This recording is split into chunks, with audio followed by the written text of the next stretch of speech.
Warriors. This year's team, if Steph's great, they win. If he's not, they don't. It's pretty simple. He doesn't have much of a supporting cast, not enough of one. Draymond Green, yes, but they just don't have enough great players to compete with the OKCs, Cleveland's, Boston, Dallas. They just don't. And I think dynasties are good for sports because it feels like you're watching an event. And increasingly, Americans are watching Saturday, Sunday sports, Monday Night Football, World Cup, UFC fights, events. It's hard to get people to watch Monday through Friday games that don't feel special. So Warriors with Kevin Durant and without Kevin Durant in their prime felt special. NFL's popularity has surged in the last 25 years with two teams dominating, New England and Kansas City. Major League Baseball had a huge rating surge this year, Yankees and Dodgers. Is that equal doesn't equal more interesting. But Adam Silver yesterday, he was on the show and he was great. He likes what he's seeing, competitive balance. Oh, is he? At the end of the day, we sell competition. To your point, if Kevin Durant couldn't have gone to Golden State from Oklahoma City when he did, the team he had gone to would have almost by definition, if it weren't already a great team, would have become a great team.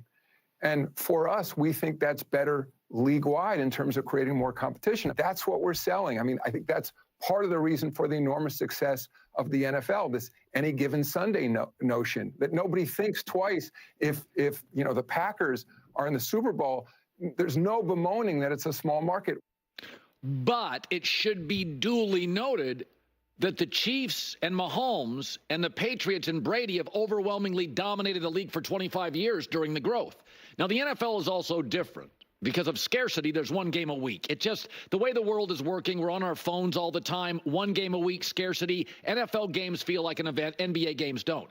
So I think what does work in volume sports like the NBA and baseball is special. Major League Baseball, when they play in a cornfield, special. Mets, Phillies in London, special. Home Run Derby, special. World Series, special. Ohtani, special. NBA, Steph and LeBron on Christmas, special. Okay. First off, there's a few things I really want to talk about here. I like how he's like, the OKC, would have become a great team. Like, do you even watch basketball, bro? Do you even know ball? Come on. We're talking about Kevin Durant. Like, what are you even saying? But okay, let's talk about this. Let's not pretend like Tom Brady and Patrick Mahomes are the reason why the NFL is popular. Like, get out of here. Seriously, that's such nonsense. Are you kidding me? I have a football channel on JWL Sports. I definitely highly recommend you check it out. Obviously, it's my channel, so please do. It's a lot of fun. I post like 12 NFL videos like a day. And I promise you, it's a much larger channel with many more views. And I interact with all the people on there. I can see the fans. I talk to them. I interact with them. You can see how intense they are about everything. They're fans of their teams. They do not care about the Kansas City Chiefs or the New England Patriots back when they're like, that's not a thing. That's not a thing.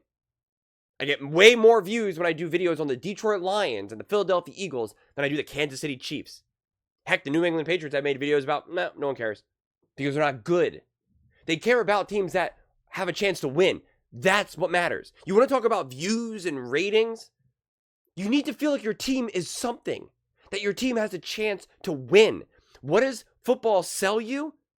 Any given Sunday. That there's any chance that your team can win. The Washington Commanders were nothing for like 2 decades. They got a new quarterback, a rookie, and instantly they're relevant. That fan base is over the moon. They are thrilled. They can't wait. They won a playoff game. Now they feel they have a chance to beat the Detroit Lions, who are a very dominant, awesome top team. There's an insane belief that their rookie quarterback can lead them to beat the Detroit Lions. Right or wrong, it gives them hope. It gives them a reason to watch. It gives them a reason to be excited. And that's the views. That's the ratings that you're talking about. It's nothing about the Kansas City Chiefs. It's nothing to do with that. Nothing to do with that. Nothing to do with that. So right now, when the Golden State Warriors were a dynasty, yeah, you'd watch them for sure. Because you felt how great they were. But like, is anyone watching the 76ers right now? No. Why?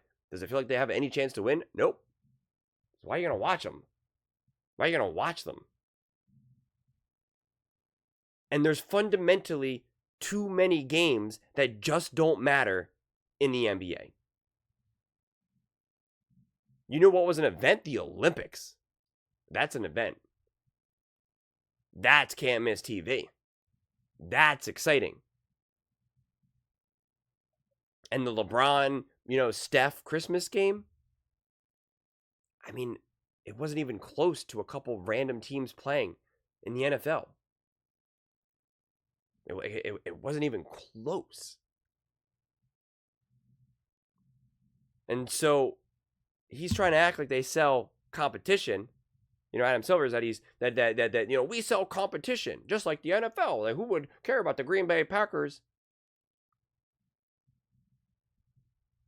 You're having the wrong conversation. You're focused on the wrong thing. People want to watch the Green Bay Packers on any given Sunday. The Green Bay Packers are playing on a Thursday night, Sunday night, Monday night game. People will want to watch. The NBA is having that huge problem. And the dynasty, Colin has been talking about this now for years, how important. He's like, you say you guys don't like dynasties, yet the most well-received, Super Bowls or NBA Finals were, and then he names the dynasties. And it's like, dynasties are fun for the teams that are the dynasty. All the other teams outside of it, no. You have to know who your fan base is. If you constantly cater to the non-actual fans and you keep catering to the casuals, that's how you run yourself into trouble. That's how you become the WNBA. But you can't completely ignore the casuals either. Because if you completely ignore the casuals, that's how you become Major League Baseball. Because you can't bring in other people. That's why it's got to be both. It's what the NFL does. They do both. It's got to be both. Casuals and the actual fans. But the actual fans have to be the foundation. You can't do anything to push away the actual fans, but you also can't push away the casual fans. Because the WNBA started to get some casual fans, and they were like, no. You don't do the things that we like you to do. And you're like, well, you're making me not want to watch your product now. You're making me want to not root for you to succeed. Like, you're having a whole influx of new fans that are like, hey, this is cool. This is actually pretty fun. More fun than I thought it was. And they're like, no. It's like, all right, fine. Don't take my money. Like, I don't, like, what do you, like, okay. And so, yeah, I've been banging on this drum a lot recently of how much trouble the NBA is. And I don't pretend to act like I know the answer. Because Colin, Nick, especially Nick, he's just like, oh, it's just threes. If they shoot less threes and dunk more, it'll be more popular. That's not the problem. That's not the problem. The problem is the season's too long, and and not enough teams feel like they have a real chance to win a ring. That's what it comes down to.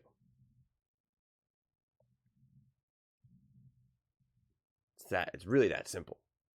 You need to feel like your team truly has a chance to win. And you need to have individual players to be able to have a greater impact sooner. In football, you draft that rookie quarterback, boom. Your team can instantly be something, as we saw with the Washington Commanders, as we saw with Patrick Mahomes. In the NBA, Wembanyama's like still 3 years away from being able to like truly be like, yo, this is my league now. And so now you have to wait. And that's kind of the problem with baseball as well. You get a prospect, it's really exciting, and it's like, all right, I'll see you in 7 years. And it's like, oh, okay. Football, you get a big running back, a big wide receiver. quarterback, etc., I mean, instantly, there's someone to watch, there's someone to root for.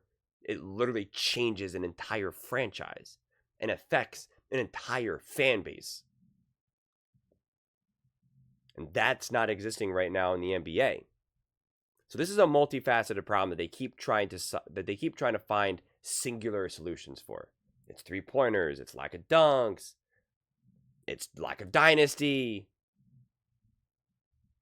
I mean, if the Golden State Warriors were amidst a dynasty and they were dominating and rolling, are we so sure that people would suddenly just be watching more basketball? I'm not so sure about that. I'm really not. It's in fact, again, I run the football channel. Having the Kansas City Chiefs in the Super Bowl again absolutely bores me. I want to see two completely different teams in there. I want new storylines. That's what I want. I want new. We all crave new. Colin talks about like things feeling like an event. Colin talks about how, you know, we're distracted because we have all these different things, and it's true. But that's why we want new. I don't want to watch the same story again and again and again and again and again and again. I want new. I want different. Basketball hasn't brought me anything different. There aren't other players that are can't miss TV. And the problem is that some of the great players in the league right now are just actually unlikable. And it's kind of the benefit of the NFL is that a lot of these players, because of the helmets and just because of the nature of the game, they're kind of kept at more arm's length. And you see less of them because they only play one game a week. Where in basketball, like, you can be a big Joel Embiid fan and you're watching, and the more you watch him, you're like, I don't know if I really like that guy that much. Luca, oh my God, this is so awesome. He's going to take over the NBA. Do I really want to watch 2 hours of him just yelling and crying and going like this against the refs? Like, I don't really enjoy that. No, I don't. And that's also part of the problem. You've created a product where these players get to constantly cry and complain and whine to the refs.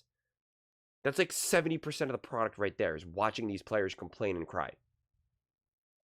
And I don't know if you've checked in on social media recently, but that is a massive, massive pet peeve of the fans. Nobody likes that. Everyone's always like, quit crying, quit crying, quit crying. Everyone makes fun of Mahomes for crying to the refs, Josh Allen for flopping and crying to the refs. Like, nobody likes that. Nobody likes that. Nobody likes to watch that. And football does a great job of making that not be its culture. It's not really a thing that happens. And it's certainly not highlighted on the broadcast. And if there's a missed penalty, yeah, you'll have like, you know, a player like go like, what? But then it's, you know, because of the play clock, it's like, you got to keep going. In basketball, I mean, you know, it's like the whole world stops for a second. Nobody likes that. Nobody wants to watch players complain. Nobody wants to watch players shoot free throws. And nobody wants 755 commercial breaks in the middle of a game. The moment basketball gets exciting, the moment there's a big time moment, timeout, and they walk onto the court. You're like, what the heck is this? Minimize free throws, minimize timeouts. Have the game fast. Ball goes out of bounds, they inbound it right away. The ref doesn't need to touch it. Less timeouts. Each team, they get like 4 timeouts for the whole game. When a team goes on a run, you can't just time out and stop it. You get to watch. Stop cutting to commercials when things are really exciting. Steph Curry, step back 3, yeah, and commercial. It's like, what? I was enjoying this moment. I was feeling the energy of the crowd. And now I have some random commercial for car insurance. I get it. I can save a bunch of money by switching to Geico. Thanks. The NBA doesn't understand fundamentally that it's an entertainment company. That they're here to make an entertaining product. You understand that, then you start to make a better product. Before you start trying to say, oh, we need to get rid of threes and this and that and dynasties. Have less timeouts. Have less free throws. Less commercial breaks. And that alone will be infinitely more exciting. Infinitely more exciting. And make it so that players cannot complain. You let it know that's not allowed anymore. It's not allowed in football. They just allow it. It became a cultural thing for you to complain. Nope, not anymore. It's not how it works. You got to get back. Especially because now the speed of the game is, nope, we just inbound it and go. We just go. And there you go. Boom. But those are just my thoughts. I'd absolutely love to hear yours. What do you guys all think about basketball? I mean, it just seems like all the takes these days are about, like, the trouble of basketball. That's why Adam Silver had to go on the herd to try to be like, please watch my product. Please watch the NBA. The NBA is great. It's sad. I love basketball. I love basketball. Love it, love it, love it, love it. Love it. And it's so frustrating to see that all the conversations around the NBA are just kind of like, what's wrong with it? And it's frustrating. But let me know your thoughts in the comments below. I read every single comment, so whether you agree with me or disagree with me, either way, let's get in some discussions. Let's get in some fights. But ultimately, let's just have some fun. And please do consider subscribing. We're building an amazing community here. I absolutely love to see you part of it. I want to build something that we all genuinely feel connected to. Something that we're really excited to be part of. I think we're on our way to doing it. And please don't forget to give this video a thumbs up, as it really does help the visibility and the algorithm. Thank you so much. See you next time.